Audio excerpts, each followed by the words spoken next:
I'm going to be talking a very brief story of the forgotten African soldiers and carriers of World War One. Now, I have to keep it short. I'm going to be mainly focusing on East Africa. This isn't to say that no others did fight, because obviously they did, but I can't cover everything in just one video. Now, most of us know of World War One as being the Great War for civilization. Now, if you know the African soldiers and carriers story and you still agree with it, I'm not sure what anybody could say to you to make you change your mind. Obviously, we know that no war is great. They are horrible, innocent people die unnecessarily, and it's just a horrible thing. Now, in Britain and what seems to be a lot of countries, if not all, we are taught how British people and European people fought and died in World War One and World War Two, but we're talking about World War One today. Every photo we are shown are of white men. It's not until very recently that I learned this was not the case, and I feel ashamed to admit that, but it's true. I was not taught it when I was younger. It does seem that schools, mostly multicultural ones nowadays, are teaching more of how non-British, or probably I should say non-white people fought and died in the war just as much, if not more, but it's still not being taught widely, and I really hope this does change, because once again it seems black history was erased from World War One, and it really is disgusting. Now, other races did fight, but like I say, I'm just going to be talking about mainly East Africa at the moment. So, we know that Britain controlled an empire across the world. Now, during World War One, they dragged in colonies from 5 continents, and around 2 million were brought in, and around 1 million died. Now, unfortunately, when we think of Africa, most of us think of slavery. It's usually the first and maybe only thing that we think of. Now, that's really sad. Their history has been made from people invading their homelands and taking people. It's the real sad truth. And even after slavery, this was the case. Something that has been a proud statement of Britain is their equality to all, but we'll see after we've read this whether we agree with that. Now, there's a document called the Graves of the Fallen, which stated, "What was done for one should be done for all, and that all, whatever their military rank or position in civil life, should have equal treatment in their grave." Now, that sounds like a really honourable statement. People were dying for their country, which is a real sad thing, but they would have all had their individual headstone and be remembered equally no matter what part they played. That's what we always see. We see over the TV, the grave sites, honouring the war dead. Now, the problem with that is just simply not true. In short terms, this was only for white people, and that absolutely was the case. Whether people want to believe it or not, I'm not trying to cause hatred between people, but to hide this sad truth is simply not fair on the African or, again, non-white people who fought and died in the war. Now, there's a lady called, well, she's a professor, Michelle Barrett, and she found some disturbing documents hidden in the archives of the Commonwealth Graves Commission files. Now, the equality of the dead only applied to the European people and not the African people. It was only until recently that the Commonwealth War Graves Commission claimed that they treated everybody equal, no matter race or religion, but this was simply not true. Professor Michelle Barrett has thankfully brought this to our people's attention. Now, okay, so Germany were in Tanzania, which was known then as German East Africa, and Britain were in Kenya, which was known then as British East Africa. Now, this was the front line, a place called Salater Hill, and it's where a multi-battalion British colonial regiment called the King's African Rifles, or KAR, K-A-R, of around 30,000 men fought on the front line on the south side in 1916, where German troops were coming in. Amazingly, there were no recorded casualties at that particular time, but then obviously later on it's said that around 7,000 men died. Now, only a small amount were given individual headstones. It is said that they were extremely loyal to one another, that they would never abandon their comrades, whether injured or dead. Now, this shouldn't come as any surprise at all.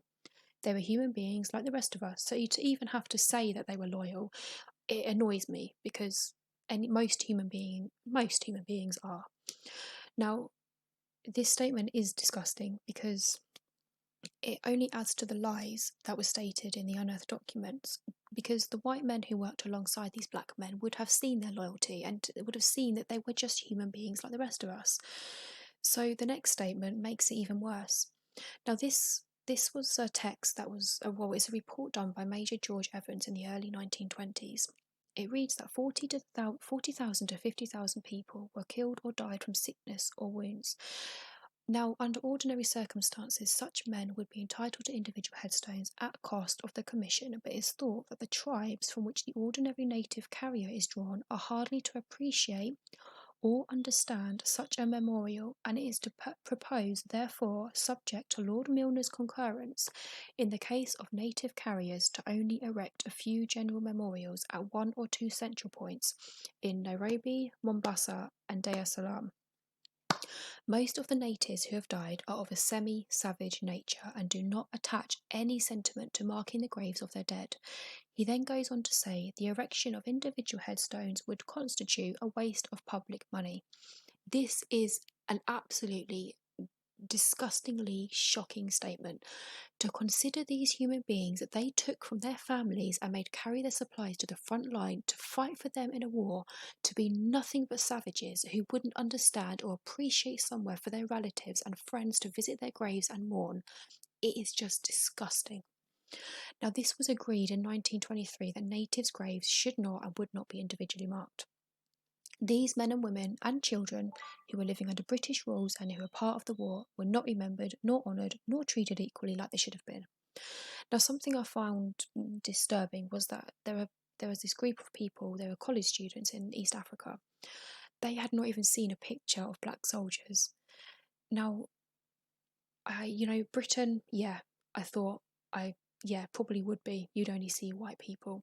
But the fact that these people in their own country had not even, they knew that they'd fought, but they hadn't even seen pictures. It's just, God, that's mad. They didn't have anywhere to visit, to appreciate or remember or mourn their ancestors, their relatives who have died in the war. And they were brought these pictures of these black African men, soldiers, and they were amazed. Some were even crying because not crying, but they even had tears in their eyes because they couldn't believe that they had finally seen a picture of a black African soldiers. It was amazing. It's very sad, actually. Now, there was a recording of a man during that time who was a carrier, and he was carrying bullets, and he'd come across a road full of dead bodies. He was exhausted. He stopped to rest. He was caught and beaten badly by a whip, and that seemed to be a regular thing that happened. Now, earlier I spoke about women and children being part of the war. The people that were taken were not only to be trained to fight, there were over 1 million men, women, and children who were brought in to be carriers. Those people were made to carry all the essential equipment to the front line. Now, to begin with, animals were being used to carry, but when they started dying from malnutrition, exhaustion, and disease, people were brought in. Now, they were known as the Carrier Corps. They were dragged in from 14 continents and passed through Tanzania to deliver equipment and goods of up to 70 pounds. Most of these people had no shoes. They then got cuts on their feet, which led to disease and parasites entering their bodies. They were being made to walk through waist-deep water. They were left to die when they couldn't go any further. Human beings left malnourished, exhausted, and riddled with disease. People who tried to escape would get whipped or executed. There's a picture here that shows a man being whipped by another. Now, it's quite a strong picture. Now, here's a name that we've all heard of and always seems to creep up, Mr. Winston Churchill. Winston Churchill was the writer of the Imperial War Graves Commission.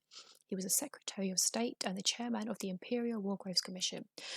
In 1912, he became the Colonial Secretary. He wrote a letter to the governors of the colonies and protectors stating that what policy was in regards to the African people.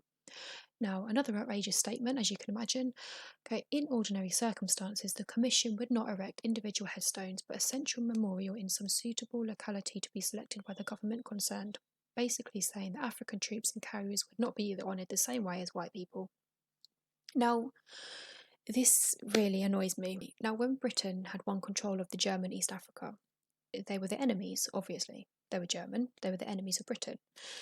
But they got individual headstones. Now, that's something that Britain, they could be proud of because they still honoured these people who were obviously didn't want to be in war. They had families back home, but they were the enemy. They were soldiers fighting Britain, but they still gave them individual headstones. So, great. But what's insulting is they were the enemy, but yet they got individual headstones. The black African people who were on Britain's side didn't get their own individual headstones. Now, the only gravesite that is I was able to find from my research that has a small amount of individual headstones of Black African people is in a place called Voi in Kenya. Now, this was only for those that they could be identified as Christians. The rest of them were literally left dumped outside the gate where people walk on still to this day. Literally left just dumped outside these gates. There is another place called Pugu Road. Now, this is also a place where people are walking on a daily basis. There's no plaque or anything to say that this is an abandoned cemetery. There is a plaque in Dar es Salaam which reads, "In memory of 123 soldiers and one merchant who died in the war between 1914 and 1918 that were buried in Pugu Road." But there's no plaque there to say it. So if you or me went and visited there now, you would walk along it and not even know that you're walking on top of all these dead people. It's so just horrible. Now, there's another document containing minutes of a meeting between the War Graves Commission and the governor of Tanganyika Territory, stating that they considered the vast carrier corpse cemetery at Dar es Salaam should be allowed to revert back to nature as speedily as possible. Now, if you look at the picture, you can just see that is they meant that. You can see it. Now, there were records of some soldiers and carriers, but over the years they'd been lost, which I think obviously because they were just not considered important enough.